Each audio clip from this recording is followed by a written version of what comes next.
Start કરીએ Ruth stability criteria.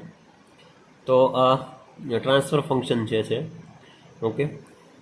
હવે definition છે Routh array. In this criteria the coefficient of D of S are arranged in any array is called Routh array. Okay. હવે આપણે આને consider શું કરવાનું છે તો કે R of S. Okay.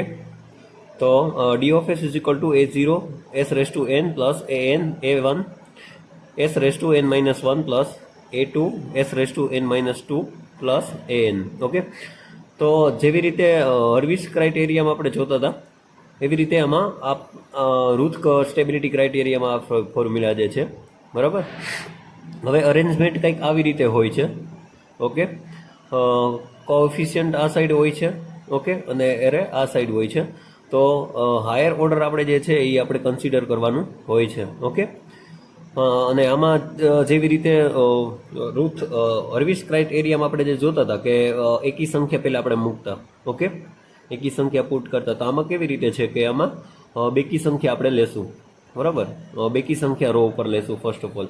Okay. તો આ જો ફોર્મ્યુલા જે છે એમાં તમે જુઓ તો a0 છે, પછી a2 છે, પછી a4 a6 એવી રીતે હોય છે બરાબર. પછી n-1 તો આમાં એકી સંખ્યા લેશું તો a1 a3 a5 બરાબર. એવી રીતે a7 સો ઓન બરાબર. હવે આ જે એકી સંખ્યા અને બેકી સંખ્યાની જે રો પૂરી થઈ જાય પછી b1 b2 b3 એ રીતે ફાઇન્ડ કરવાનું હોય છે અને પછી c1 c2 c3 બરાબર. આપણે s રેસ ટુ n-1 સુધી જ હોય છે. આગળ કોઈ એક્ઝામ્પલ એવા ડિફિકલ્ટ હોય એમાં c1 c2 c3 ફાઇન્ડ કરવાનું હોય છે બટ અહીંયા સુધી આપણે હોય છે બરાબર. એ આગળ આપણે જોશું b1 b2 b3 સુધી બરાબર. હવે આમાં સ્ટેબિલિટી ફાઇન્ડ કેવી રીતે કરવાની હોય તો the coefficient of s raise to n and s raise to n-1 row are directly written from the given equation for next row. Okay. s raise to n-1 તો ડાયરેક્ટ અહીંથી આપણે લેશું. તો ફાઇન પેલું મારે કયું કરવાનું રહેશે b1. ઓકે. b1 જ્યારે મારે ફાઇન કરવાનું હોય ત્યારે a1 અહીંયા જુઓ b1 is equal to direct equation છે b1 is equal to a1 multiply by a2 minus a3 multiply by a0. Okay. જુઓ તમે આ જે છે ને અહીંયા બતાવી દીધું છે કે મારે b1 જ્યારે ફાઇન્ડ કરવું હોય અહીંયા છે મારું b1 છે. ઓકે. હવે મારે b1 ફાઇન્ડ કરવું હોય ત્યારે શું કરવાનું આનું બેનું મલ્ટિપ્લિકેશન થશે માઇનસ આનું બેનું મલ્ટિપ્લિકેશન થશે અને ના છેદમાં આનો બેઝ કયો છે તો કે a1. ઓકે. આનો બેઝ કયો આનો આપણે મલ્ટિપ્લિકેશન કરીએ છીએ અને b1 ફાઇન્ડ કરીએ છીએ. તો આ જે છે એ તમને દેખાય છે આટલી વસ્તુ. ઓકે. એનો બેઝ કયો તો a1. ઓકે. તો એનો બેઝ શું રહેશે a1. તો જો અહીંયા છે a1 a2 minus a3 a0 ના છેદમાં a1. ઓકે. અહીંયા જો તમને સિમ્પલી તમને બતાવેલું છે આઈડિયા આવશે તમને. a1 મલ્ટિપ્લિકેશન બાય a2 અને a3 મલ્ટીપ્લાય બાય a0 બરાબર. આ વાત થઈ b1ની. ઓકે. આવી રીતે હવે આપણે b2 ફાઇન્ડ કરશું. ઓકે. તો જો b1 ફાઇન્ડ કરીએ તો અહીંયા આપણે તમને જોવો છો તમે b2 બરાબર. જ્યારે b2 ફાઇન્ડ કરીએ ત્યારે જે સેકન્ડ જે કોલમ છે એ કન્સિડર નહીં કરીએ, થર્ડ કન્સિડર કરશું. તો a1 મલ્ટીપ્લાય થશે a4 સાથે અને a5 છે એ મલ્ટીપ્લાય થશે a0 સાથે. ઓકે. બે મલ્ટીપ્લાય થાય અને વચ્ચે હંમેશા માઇનસ આવે અને બેઝ આનો બેઝ કયો તો કે a1 જ આવશે બેઝ. ઓકે. તો બેઝ આનો a1 લખી નાખ્યો. પછી b3 ફાઇન્ડ કરીએ. જ્યારે b3 ફાઇન્ડ કરીએ ઓકે ત્યારે નેક્સ્ટ શું રહેશે b3. ઓકે. તો અહીંયા b4 એક જ મિનિટ b3 બરાબર. અહીંયા b3 છે.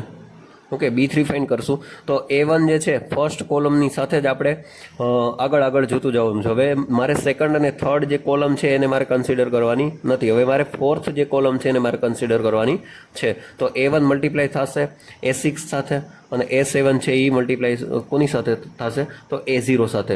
ઓકે. તો અહીંયા b3નું ફોર્મ્યુલા આવી ગયું બરાબર. વચ્ચે માઇનસ અને બેઝ શું છે તો કે a1. ઓકે. આવી રીતે જુઓ તમે આમાં કે આવી રીતે આપણે આવી રીતે આપ્યું હોય b1 b2 b3 તો ત્રણેય વસ્તુ આપણે ફાઇન્ડ કરી શકીએ બરાબર. ઓકે. એકવાર તમે જોઈ લેજો. અત્યારે આઈડિયા ના આવે તો કંઈ નહીં, આપણે જ્યારે એક્ઝામ્પલ સોલ્વ કરશું ત્યારે તમને આઈડિયા આવી જશે. Okay. Now the same technique is used for the next row s raised to n minus 3 row but only previous two row are used. Okay, તો મેં તમને વાત કરી એમ કે આગળની જે S raise to N minus 2 છે ત્યાં સુધી જ આપણે યુઝ કરવાનો છે, બરોબર. આગળ ક્યાંય તમને એવું પૂછાય કે S raise to N minus 3, okay, તો આપણે ફાઇન્ડ કરશું C1 C2 C3, બરોબર. એની પ્રોસેસ પણ આવી રીતે જ રહેશે, ઓકે. બટ બેઝ શું આવશે તો કે B1, બરોબર. બેઝ શું આવશે તો B1. તો આપણે આ ફર્સ્ટ જે રો છે એને કન્સિડર નહીં કરીએ, બરોબર. આ જે બંને જે છે એને જ કન્સિડર કરશું. માની લ્યો કે અહીંયા C1 છે, C2 છે અને C3 છે, બરોબર. તો આપણે ત્રણે જો કન્સિડર કરતા હોય તો આગળ આપણે જોયું એવી રીતે જ કરવાનું છે. ઓનલી મારો બેઝ જે છે એ B1 રહેશે, બરોબર. હવે એક્ઝામ્પલ ઉપર જઈએ તો જો આવી રીતે તમને કંઈક ટ્રાન્સફર ફંક્શન ગિવન હોય, સિસ્ટમ આવી રીતે કંઈક આપેલી હોય અને તમને એવું કહે કે સિસ્ટમ સ્ટેબલ છે કે અનસ્ટેબલ છે સિસ્ટમ, બરોબર. તો ક્વેશ્ચન પૂછાણું કે check whether the following system is stable or not, okay. તો આવી રીતે તમને એક્ઝામમાં ક્વેશ્ચન પૂછાય તો આપણે પહેલાં તો ઇક્વેશન લખી નાખવાનું, કેરેક્ટરિસ્ટિક ઇક્વેશન. હવે તમને ખ્યાલ હોય કે કેરેક્ટરિસ્ટિક ઇક્વેશન શું છે સિસ્ટમનું, તો 1 plus g of S h of S is equal two 0, okay. હવે અહીંયા મારી પાસે h ઓફ એસ તો નથી. h ઓફ એસ એટલે શું તો કે ફીડબેક. ફીડબેક તો નથી આપેલો, ઓકે. તો ડાયરેક્ટ હું આવી રીતે લખી શકું. g ઓફ એસ શું છે મારું અહીંયા, g ઓફ એસ આ છે અને h ઓફ એસ આ છે. h ઓફ એસ નથી આપ્યું, બરોબર. ફીડબેક નથી આપ્યો તો direct 1 plus g of S લખી નાખીશ ડાયરેક્ટ. તો g ઓફ એસ શું છે, g ઓફ એસ આ છે તો g ઓફ એસ શું લખી નાખીશ ડાયરેક્ટ ઇઝ ઇક્વલ ટુ 0. હવે જે આ નીચેની જે ટર્મ છે એ 1 સાથે મલ્ટિપ્લિકેશનમાં આવશે. તો મલ્ટિપ્લિકેશનમાં થાય તો s કાઉન્સમાં s+1 s+2 પ્લસ છે તો પ્લસ અને 7 ઇઝ ઇક્વલ ટુ 0, ઓકે. હવે આને આપણે સોલ્વ કરીએ તો શું થાય તો એસની 3 ઘાત plus 3s square plus 2s plus 7 is equal two 0. મને આવું કંઈક મળે ઇક્વેશન, બરોબર. હવે આની ઉપરથી આપણે ફાઇન્ડ કરવાનું છે, સ્ટેબિલિટી ફાઇન્ડ કરવાની છે, બરોબર. હવે બહુ ઇઝી થઈ ગયું, અહીં સુધી તમને મળી જાય તો પછી આપણને ઇઝી થઈ જાય, ઓકે. હવે ખાસ આમાં જોવાનું મેં તમને હર્વિસ ક્રાઇટેરિયામાં પણ કીધું હતું કે મારે હાયર ઓર્ડર જે છે એ આપણે કન્સિડર કરવાનું કે હાયર ઓર્ડર શું છે. તો આમાં 3 છે, ઓકે. તો મેઇન પેલા ઇક્વેશન આપણે લખી નાખીએ, જે આપણું મેઇન ઇક્વેશન હતું એ. તો Q of S is equal to A0 s raise to n N ક્યાં સુધી તો કે an સુધી ઇઝ ઇક્વલ ટુ 0, બરાબર. તો હવે આમાં વાત કરીએ, બરાબર. તમારે અહીં સુધી ફાઇન્ડ થઈ જાય ને પછી નીચે જ લખી નાખવાનું, બરાબર. તો જુઓ A0 છે, A0 એ શું છે તો A0 આમાં કંઈ નથી તો શું આવે 1, ઓકે. અહીંયા આમ લખી નાખો A0 A1 A2 A3 એવી રીતે લખી નાખીએ, બરોબર. તો A1 શું છે મારી પાસે, A0 આ છે, A1 આ છે, તો A1 શું છે 3, પછી A2 શું છે તો 2 અને A3 શું છે મારી પાસે 7, ઓકે. તો આ 3 વસ્તુ 4 વસ્તુ લખી નાખી. હવે તમને ઇઝી થઈ જશે. તો હાયર ઓર્ડર શું છે તો s રેસ ટુ 3, ઓકે. પછી s રેસ ટુ 2, પછી 1, પછી 0, ઓકે. ટૂંકમાં 1 1 બાદ કરતું જવાનું. આપણે આગળનું ફોર્મ્યુલા જોયું હતું, આગળનું જે કોલમ જોયું તેમાં શું હતું કે s રેસ ટુ n એનો મતલબ એમ કે ત્યાં શું લેવાનું higher order, okay. Higher order આપણી પાસે 3 છે. પછી શું હતું કે s raise to n minus 1, તો હાયર ઓર્ડર 3 છે તો s રેસ ટુ 3 માઇનસ 1 કરીએ તો 2, ઓકે. એવી રીતે s 0 સુધી હોય છે, બરાબર. તો હવે આમાં આપણે જોઈએ તો ફર્સ્ટ ઓફ ઓલ મેં તમને શું કીધું હતું કે આમાં બેકી સંખ્યા, ઓકે. તો A0 હોય, A0 પછી A2, બરાબર, પછી A4 એવી રીતે હોય, ઓકે.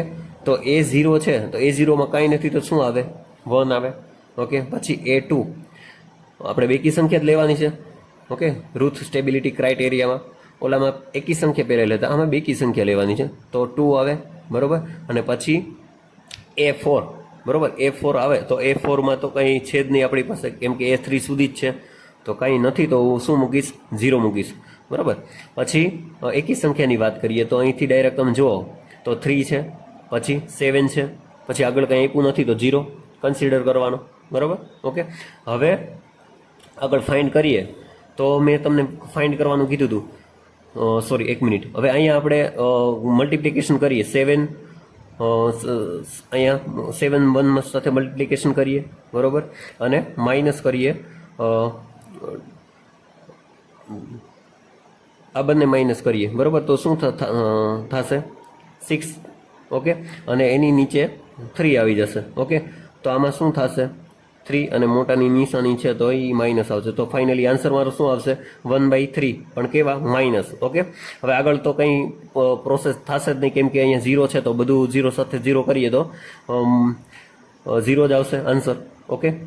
હવે આગળ જો વધીએ તો આ છે એની આની સાથે મલ્ટિપ્લિકેશન કરીએ તો 7 આવશે, ઓકે, અને માઇનસ કરવાની કોઈ જરૂર નથી, કેમ કે 3 છે અને 0 સાથે મલ્ટિપ્લિકેશન કરીએ તો આન્સર શું આવશે 0, તો ફાઇનલી મારો આન્સર શું આવશે 7, ઓકે.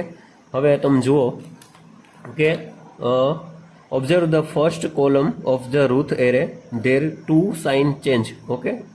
જો અહીંયા પ્લસ હતી, ઓકે, અહીં તમે જુઓ અહીંયા પ્લસ હતી, પછી માઇનસ થાય છે, પછી પાછી પ્લસ થાય છે, કે 2 વાર સાઇન છે એ ચેન્જ થાય છે, okay, from 3 to -1/3, okay, and from -1/3 to 7, okay, એટલે 2 વાર સાઇન છે એ ચેન્જ થાય છે, એટલા માટે મારી જે સિસ્ટમ જે છે એ શું થશે અનસ્ટેબલ, ઓકે.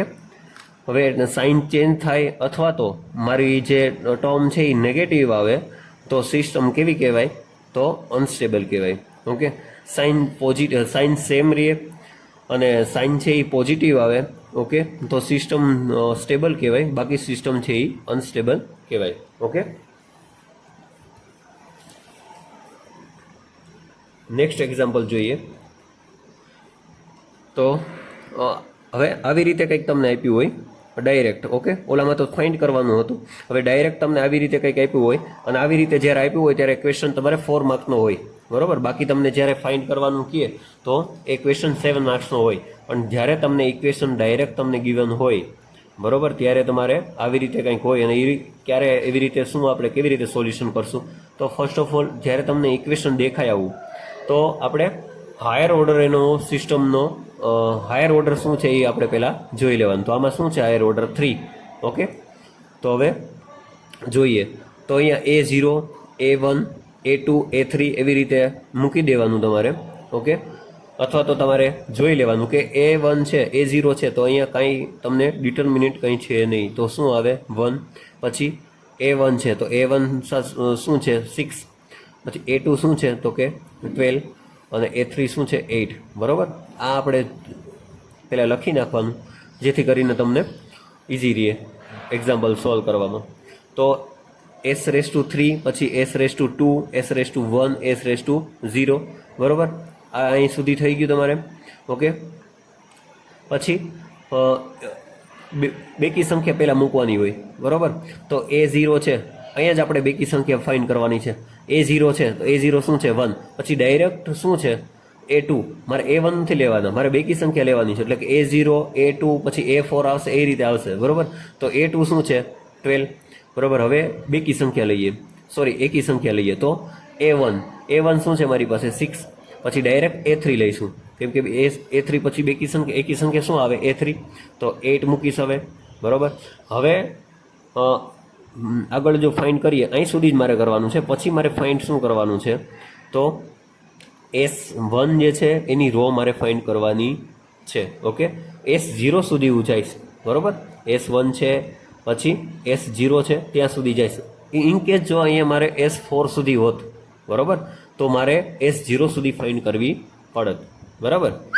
જુઓ તમે કે 6 છે એને મલ્ટીપ્લાય કરીશું 12 સાથે, ઓકે, અને -8 ને મલ્ટીપ્લાય કરશું 1 સાથે, અને છેદમાં મારો બેઝ શું છે તો કે 6, તો 6 મૂકી દીધો. હવે આનો આન્સર શું આવે તો કે 10.667, ઓકે, આનો આન્સર આવે, બરાબર. અને નેક્સ્ટ 0, ઓકે, નેક્સ્ટ 0 એટલા માટે કે આગળની ટર્મ જે છે એ 0 છે, આપણે લખી નથી, 0 છે. હવે 0 કોઈ પણ સાથે મલ્ટીપ્લાય કરીએ તો 0 જ આવે, તો આગળ કંઈ લખવાની જરૂર નથી. હવે ફાઇનલી આનો આન્સર શું આવ્યો તો કે 10.67 આટલો આન્સર હમણાં મળ્યો, બરાબર. હવે આનું હું શું કરીશ તો આ જે છે એ આની સાથે મલ્ટીપ્લાય થશે, ઓકે, પછી અહીંયા 0 છે તો 0 આની સાથે 6 સાથે મલ્ટીપ્લાય થશે, અને બેઝ શું છે તો કે આ જ મારો બેઝ રહેવાનો, બરાબર. ઓકે, જો તમને અહીંયા સાઈડમાં તમને લખી નાખો એટલે તમને ખરેખર આઈડિયા આવે. 1 છે, અહીંયા 12, 6, 8. હવે આ સોલ્વ આપણે કરી નાખ્યું તો અહીંયા શું આવશે? 6, 10.67, અહીંયા 0. બરોબર. હવે આ છે અહીંયા મલ્ટીપ્લાય થશે, આ છે અહીંયા મલ્ટીપ્લાય થશે, તો ફાઇનલી આન્સર મારો અહીંયા શું મને મળશે? તો 8. બરાબર. ઓકે, હવે ક્લિયર છે તમને? ઓકે, તો ફાઇનલી મારો આન્સર શું મળ્યો? 8. હવે જુઓ તમે, all element in first column R positive. બધી જે કોલમમાં જે આન્સર મને મળ્યો એ શું મળ્યો મને? પોઝિટિવ. તો given system is stable. Okay, તો સિસ્ટમ શું કહેવાશે? સિસ્ટમ છે એ સ્ટેબલ કહેવાશે. ઓકે ઓકે, અહીં સુધી રાખીએ. બંને એક્ઝામ્પલ તમે મેક્સિમમ એક્ઝામ્પલ સોલ્વ કરવાની ટ્રાય કરજો, અને પ્રીવિયસ યરના ક્વેશ્ચન પેપર છે એમાં પણ તમે ટ્રાય કરજો. Okay, thank you.